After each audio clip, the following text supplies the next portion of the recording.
ঈদ মোবারক বন্ধুরা। উৎসবের আমেজেও আজ বিশ্ব রাজনীতির দাবার বোর্ডে এমন এক চাল চালা হয়েছে যা বাঘা বাঘা পরাশক্তি দিয়ে রাতের ঘুম কেড়ে নিয়েছে। ওয়াশিংটনকে পুতিনের সেই গোপন মাস্টার স্ট্রোকটা আসলে কি? কেন মাঝ রাস্তায় দাঁড়িয়ে থাকা তেলের জাহাজ নিয়ে ট্রাম্প প্রশাসনের হাত পা কাঁপছে? আর ভারত মহাসাগরের নীল জলরাশিতে ইরানের ক্ষেপণাস্ত্র যখন মার্কিন ঘাঁটিতে গিয়ে আছড়ে পড়ল, তখন পেন্টাগনের ভেতরে ঠিক কি ঘটেছিল? খবর সংযোগের টপ নিউজের আজকের ভিডিওতে আমরা ফাঁস করব সেই রহস্যময় চুক্তির কথা, যেখানে একদিকে ইউক্রেন আর অন্যদিকে মধ্যপ্রাচ্যের মার্কিন সেনাদের জীবন বাজি ধরা হয়েছে। আজ কথা বলবো মোস্তফা খামেনির সেই বিপজ্জনক ঐক্যের ডাক নিয়ে, যা পাকিস্তান আর আফগানিস্তানের সমীকরণ পুরোপুরি বদলে দিতে পারে। পুরো বিশ্ব কি তবে এক মহাপ্রলয়ের দিকে এগিয়ে যাচ্ছে? জানতে হলে ভিডিওটি শেষ পর্যন্ত দেখুন, কারণ আজকের প্রতিটি তথ্য জিওপলিটিক্স নিয়ে আপনার ধারণা পাল্টে দিতে পারে।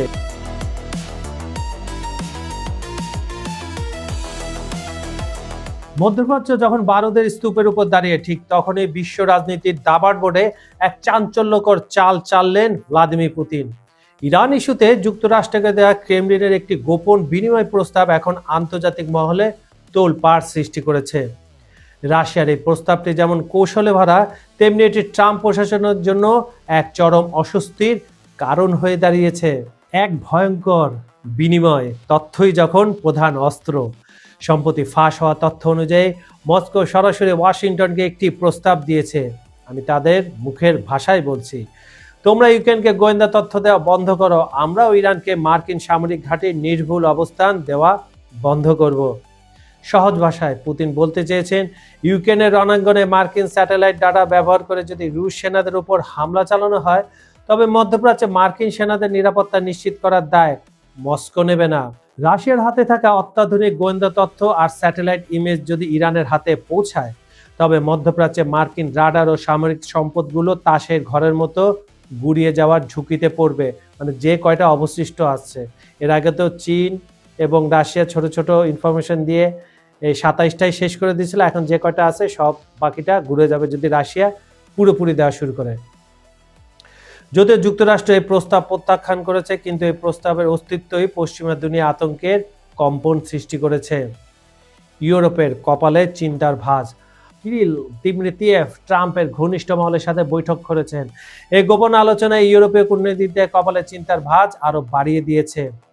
ইউরোপ মনে করছে পুতিন এখানে এক ঢিলে দুই পাখি মারার চেষ্টা করছেন। একদিকে তিনি ইউক্রেনকে একা করে ফেলতে চাইছেন, অন্যদিকে যুক্তরাষ্ট্রকে মধ্যপ্রাচ্যের চোরাবালিতে ব্যস্ত রেখে ইউরোপের নিরাপত্তা বলয় ভেঙে দিতে চাইছেন। এক ইউই কূটনীতিক এই প্রস্তাবকে সরাসরি ধৃষ্টতা বলে অভিহিত করেছেন। তাদের আশঙ্কা, ট্রাম্প প্রশাসন হয়তো ইউরোপকে পাশ কাটিয়ে রাশিয়ার সাথে কোনো গোপন চুক্তিতে গিয়ে ইউক্রেনকে বলির পাঠা বানাবে। পুতিন ইরান অক্ষশক্তি, ট্রাম্পের স্বীকারোক্তি। রাশিয়া ও ইরানে ক্রমবর্ধমান সামরিক দোস্তি নিয়ে খোদ ডোনাল্ড ট্রাম্প মুখ খুলেছেন। ফক্স নিউজকে দেওয়া সাক্ষাৎকারে তিনি প্রকারান্তে স্বীকার করে নিয়েছেন, ইউক্রেনে মার্কিন হস্তক্ষেপের প্রতিশোধ নিতে পুতিন ইরানকে সাহায্য করছেন। পুতিনের কৌশল একেবারে পরিষ্কার, যদি কিয়েভের হাতে থাকা মার্কিন ক্ষেপণাস্ত্র রাশিয়ার গভীরে আঘাত হানে, তবে তেহরানের হাতে থাকা রুশ প্রযুক্তি ও তথ্য লোহিত সাগরে বা ইরাকে মার্কিন ঘাঁটিকে ধ্বংসস্তূপে পরিণত করবে। এটা তো পুতিন এখন বলছে, তার আগে পুতিন কিন্তু রাশিয়া দিয়ে দিয়েছে এবং চীনও দিয়ে দিয়েছে, এবং already the work is done. ইতিমধ্যে খবর ছড়িয়েছে মস্কো স্যাটেলাইট চিত্রের মাধ্যমে ইরান ও সোমালিয়ার কিছু প্রক্সি বন্ধুদের সহায়তা করছে। যদিও ক্রেমলিন একে ফেক নিউজ বলে উড়িয়ে দিয়েছে, কিন্তু বাস্তবতা হলো ইউক্রেন যুদ্ধের পর থেকে মস্কো তেহরান এখন একে অপরের অবিচ্ছেদ্য অংশীদার।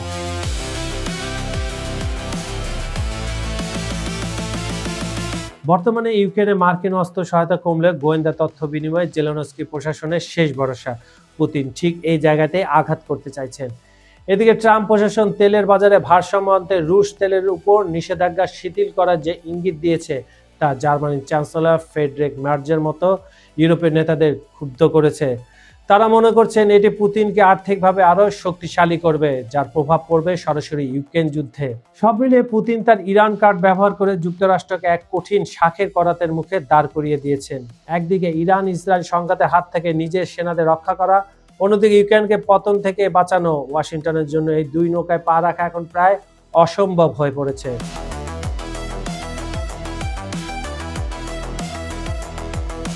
ইরানের রাজনৈতিক ও ধর্মীয় নেতৃত্বের কেন্দ্রবিন্দু থেকে এক শক্তিশালী ও কৌশলগত বার্তা দিলেন দেশটির সর্বোচ্চ নেতা মোস্তাফা খামেনি। বর্তমান ভূ রাজনৈতিক অস্থিরতার মাঝে জাতির উদ্দেশ্যে দেওয়া এই বার্তায় তিনি একদিকে যেমন জাতীয় ঐক্যের উপর জোর দিয়েছেন, অন্যদিকে আঞ্চলিক স্থিতিশীলতা রক্ষায় ইরানের এক বড় ধরনের কূটনৈতিক ভূমিকার ইঙ্গিত দিয়েছেন। খামেনির এই ঘোষণা মধ্যপ্রাচ্য ও দক্ষিণ এশিয়ার রাজনীতিতে নতুন সমীকরণ তৈরি করতে পারে বলে ধারণা করা হচ্ছে। শত্রু দমনে তুরুপের তাস জাতীয় ঐক্য।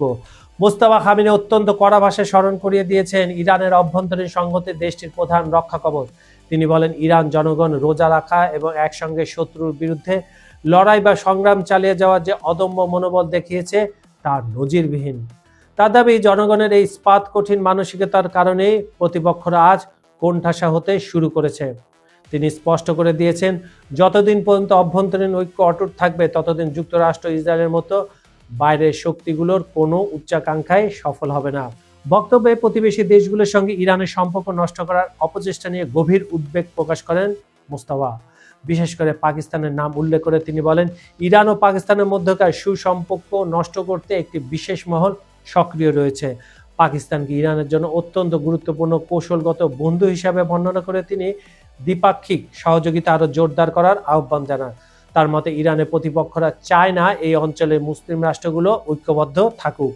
আফগান পাক দ্বন্দ্বে শান্তির দূত ইরান এই বার্তার সবচেয়ে চমকপ্রদ অংশ ছিল পাকিস্তান ও আফগানিস্তানের মধ্যকার তিক্ততা দূর করতে ইরানের মধ্যস্থতার প্রস্তাব।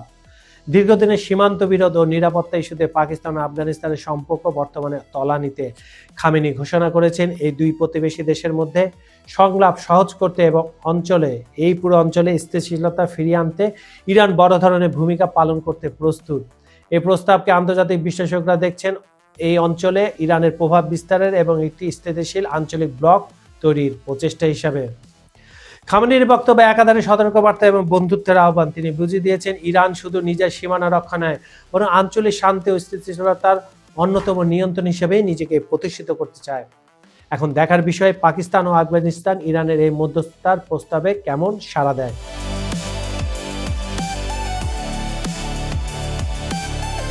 মধ্যপ্রাচ্যের সীমানা ছাড়িয়ে এবার ভারত মহাসাগরের নীল জলরাশিতে নিজেদের শক্তি জানান দিল ইরান। ডিয়াগো গার্সিয়ায় অবস্থিত মার্কিন ব্রিটিশ যৌথ সামরিক ঘাঁটিতে ইরান সাম্প্রতিক ব্যালিস্টিক ক্ষেপণাস্ত্র হামলা কেবল একটি সামরিক পদক্ষেপ নয়, বরং এটি পশ্চিমা দম্ভের মূলে এক প্রচণ্ড আঘাত। এই হামলা প্রমাণ করে দিয়েছে তেহরান এখন আর কেবল আঞ্চলিক শক্তি নয়, বরং বিশ্বমঞ্চে এক অপ্রতিরোধ্য খেলোয়াড়। 4000 কিলোমিটারের টার্গেট, নতুন সমীকরণ ইরানের। এতদিন পশ্চিমা গোয়েন্দারা দাবি করে আসছিল ইরানের ক্ষেপণাস্ত্র পাল্লা 2000 কিলোমিটারের মধ্যে সীমাবদ্ধ, কিন্তু 4000 কিলোমিটার দূরে অবস্থিত ডিয়াগো গার্সিয়ায় আঘাত হানার চেষ্টা সেই হিসাব নিকাশকে ধুলোয় মিশিয়ে দিয়েছে। এটি পশ্চিমাদের জন্য এক ভয়াবহ সংকেত। এখন ভারত মহাসাগর থেকে শুরু করে ইউরোপের অধিকাংশ অঞ্চল ইরানের ফায়ার রেঞ্জের মধ্যে। পুতিনের দীর্ঘদিনের মিত্র ইরান বুঝিয়ে দিয়েছে, রাশিয়ার প্রযুক্তিগত সহায়তা এবং তেহরানের নিজস্ব উদ্ভাবনী শক্তি মিলে এক অপরাজেয় সামরিক বলয় তৈরি হয়েছে।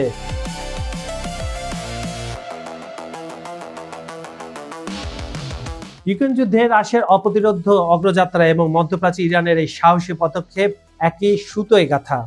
ভ্লাদিমির পুতিন যখন কৃষ্ণ সাগরে ন্যাটোর আধিপত্য চুরমার করছেন, ঠিক তখনই ইরান ভারত মহাসাগরে মার্কিন অবৈধ দুর্গ ডিয়াগো গার্সিয়াকে চ্যালেঞ্জ ছুটছে। এটি মূলত ওয়াশিংটনের প্রতি একটি সম্মিলিত মেসেজ। আমি তাদের ভাষায় বলছি, কাদের ভাষায়? ভ্লাদিমির পুতিন আর মোস্তাফা খামেনির ভাষায়। তোমরা যদি আমাদের সীমানায় অস্থিরতা তৈরি করো, তবে তোমাদের নিরাপদ আশ্রয় আগুন জ্বলবে।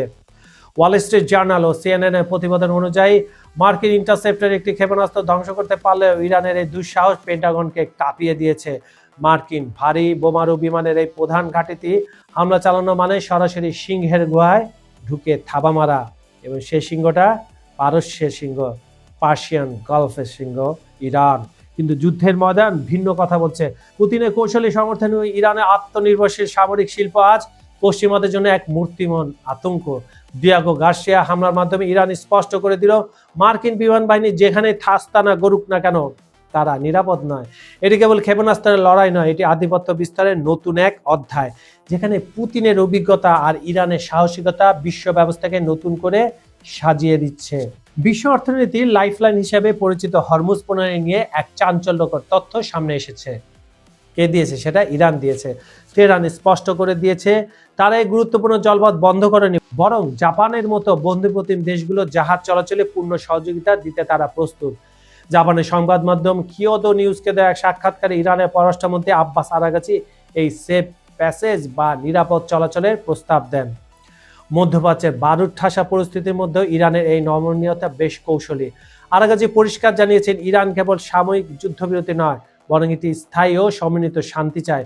তবে হুঁশিয়ারি দিয়ে তিনি এও মনে করে দিয়েছেন যারা ইরানের উপর হামলায় সরাসরি জড়িত তাদের জাহাজের উপর করা বিধিনিষেধ বহাল থাকবে।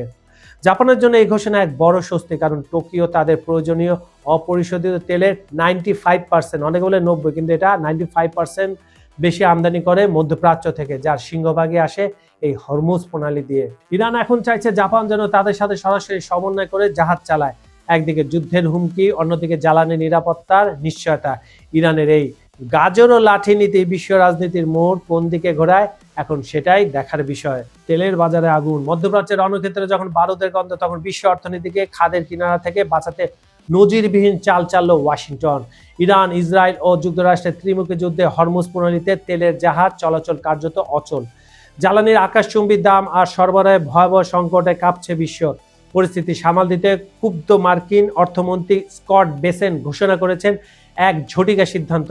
আগামী 30 দিনের জন্য ইরানের তেলের উপর থেকে উঠছে নিষেধাজ্ঞা, তবে শর্ত একটাই, এই ছাড় শুধু মাঝপথে আটকে থাকা পুরনো চালানের জন্য, নতুন কোনো ব্যবসার জন্য নয়। যুদ্ধে দামামার মাঝে এই সাময়িক যুদ্ধবিরতি তেলের বাজারে স্বস্তি ফেরাবে নাকি নতুন উত্তেজনার জ্বালানি হবে, সেটাই এখন দেখার বিষয়। মধ্যপ্রাচ্যের আকাশে যুদ্ধের ঘনঘটা আর থামছে না। ইরান ও যুক্তরাষ্ট্রের মধ্যকার সংঘাত এমন এক পর্যায়ে পৌঁছেছে যেখান থেকে ফিরে আসার পথ ক্রমশ সংকীর্ণ হয়ে উঠছে। মার্কিন প্রেসিডেন্ট ডোনাল্ড ট্রাম্পের সাম্প্রতিক বক্তব্য এবং রণকৌশল বিশ্বজুড়ে নতুন করে আতঙ্কের সৃষ্টি করেছে। একদিকে তিনি দাবি করছেন যুদ্ধ শেষের পথে, অন্যদিকে হোয়াইট হাউস থেকে আসছে শত শত বিলিয়ন ডলারের নতুন যুদ্ধ বরাদ্দ। যুদ্ধবিরতি নয়, ধ্বংসই লক্ষ্য, ট্রাম্পের কঠোর অবস্থান। হোয়াইট হাউসের লনে দাঁড়িয়ে সাংবাদিকদের সামনে ট্রাম্প যা বললেন তা রীতিমতো রক্ত হিম করা। তিনি পরিষ্কার জানিয়ে দিয়েছেন ইরানের সঙ্গে কোনো ধরনের যুদ্ধবিরতিতে তার বিন্দুমাত্র আগ্রহ নেই। ট্রাম্পের ভাষায়, যখন আপনি প্রতিপক্ষকে আক্ষরিক অর্থে নিশ্চিহ্ন করে দিচ্ছেন তখন যুদ্ধবিরতিতে যাওয়া যায় না। এই বক্তব্যের মধ্যে তিনি স্পষ্ট করে দিয়েছেন ইরানের বর্তমান শাসন ব্যবস্থাকে সম্পূর্ণ উপড়ে না ফেলা পর্যন্ত মার্কিন সামরিক অভিযান থামছে না। এরা একেবারে ভুয়া কথা বলছেন এই মিস্টার ট্রাম্প সাহেব। ট্রাম্পের জিরো টলারেন্স নীতি মধ্যপ্রাচ্যে এক দীর্ঘস্থায়ী ও বিধ্বংসী যুদ্ধের ইঙ্গিত দিচ্ছে। যদিও তিনি মাঝে মধ্যে সামাজিক যোগাযোগ মাধ্যমে দাবি করছেন যে লক্ষ্য অর্জনের কাছাকাছি পৌঁছে যাওয়ায় সামরিক অভিযান কমিয়ে আনা হতে পারে, কিন্তু বাস্তবে পেন্টাগনের চিত্র সম্পূর্ণ ভিন্ন। আর ট্রাম্পের এই কথায় খুশিও একমাত্র ওই ইসরায়েল দেশের প্রধানমন্ত্রী নেতানিয়াহু। হরমুজ প্রণালী ও ন্যাটের উপর ক্ষোভ। বিশ্বের জ্বালানি সরবরাহের ধমনী হিসেবে পরিচিত হরমুজ প্রণালী নিয়ে ট্রাম্পের অবস্থান বেশ কৌশলগত ও আক্রমণাত্মক। তিনি মনে করেন এই জলপথ রক্ষার দায়িত্ব শুধু যুক্তরাষ্ট্র নয়, বরং চীন ও জাপানের মতো দেশগুলোর হওয়া উচিত যারা এটি ব্যবহার করে। তিনি ন্যাটো বন্ধুদের কাপুরুষ বলে সম্বোধন করতেও দ্বিধা করেননি, কারণ তারা এই অঞ্চলে সামরিক সহায়তা দিতে অস্বীকৃতি জানিয়েছে। ট্রাম্পের স্পষ্ট কথা, যুক্তরাষ্ট্র আর কতকাল অন্যের স্বার্থ রক্ষায় নিজের রক্ত ও অর্থ ব্যয় করবে। রাজনৈতিক ঝুঁকি ও ভবিষ্যৎ। যুক্তরাষ্ট্রের অভ্যন্তরেও এই যুদ্ধের প্রভাব পড়তে শুরু করেছে। তেলের দাম আকাশচুম্বী হওয়ায় সাধারণ মানুষের নাভিশ্বাস উঠছে, যা আসন্ন নভেম্বর নির্বাচনে ট্রাম্পের রিপাবলিকান দলের জন্য বড় চ্যালেঞ্জ হতে পারে। রাজনৈতিক বিশ্লেষকদের মতে একদিকে যুদ্ধ জয়ের নেশা আর অন্যদিকে অভ্যন্তরীণ জনরোষ, এই দুয়ের জাতাকলে পড়ে ট্রাম্প প্রশাসন এক বিপজ্জনক জুয়া খেলছে। সব মিলে মধ্যপ্রাচ্য এখন এক আগ্নেয়গিরির মুখে দাঁড়িয়ে রয়েছে। ট্রাম্পের ধ্বংসাত্মক বিজয় নাকি ইরানের চমক দেয়া প্রতিরোধ, শেষ পর্যন্ত কোন পক্ষ টিকে থাকে তাই এখন দেখার বিষয়। তবে এই সংঘাতে সাধারণ মানুষের রক্ত আর বিশ্ব অর্থনীতির ধৈর্য অনিবার্য, তা বলাই বাহুল্য। বন্ধুরা, শেষ করার আগে একটা কথা বলে যায়, ইতিহাস সাক্ষী বাঘ যখন চুপ করে থাকে তখন সে আসলে আক্রমণের প্রস্তুতি নেয়। দিয়াগো গার্সিয়া ইরানের ক্ষেপণাস্ত্র কিন্তু কেবল একটি হামলা নয়, এটি আসলে ওয়াশিংটনের কফিনে শেষ পেরেক ঠুকে দেওয়ার মহড়া। পুতিন আর খামেনি মিলে যে ডেথ ট্র্যাপ বা মৃত্যুর ফাঁদ পেতেছে, ট্রাম্প প্রশাসন কি সেখান থেকে বের হতে পারবে, নাকি ইউক্রেনকে বাঁচাতে গিয়ে মধ্যপ্রাচ্যের হাজার হাজার মার্কিন সেনার লাশ গুনতে হবে পেন্টাগনকে? তেলের বাজারের এই আগুন কি শেষ পর্যন্ত আপনার আমার পকেট পুড়িয়ে ছারখার করে দেবে? মহাপলয়ের ঘন্টা কিন্তু বেজে গেছে। পরবর্তী ভিডিওতে আমি ফাঁস করব পুতিনের সেই ব্লুপ্রিন্ট, যা জানলে আপনার গায়ের লোম খাড়া হয়ে যাবে। ততক্ষণ পর্যন্ত নজর রাখুন খবর সংযোগে। ঈদ মোবারক। আরো একবার, আপনারা পৃথিবীর কোন প্রান্ত থেকে এই ধ্বংসলীলা খবর দেখছেন কমেন্টে জানাতে ভুলবেন না। আপনার কমেন্টই হয়তো বিশ্ব রাজনীতির ধোঁয়াশা পরিষ্কার করতে সাহায্য করবে। আজ এই পর্যন্ত আমি কাজল হায়দার বিদায় নিচ্ছি। দেখা হবে পরের ভিডিওতে আরো কোনো বিস্ফোরক তথ্য নিয়ে। ততক্ষণ ভালো থাকুন, নিরাপদে থাকুন। আল্লাহ হাফেজ।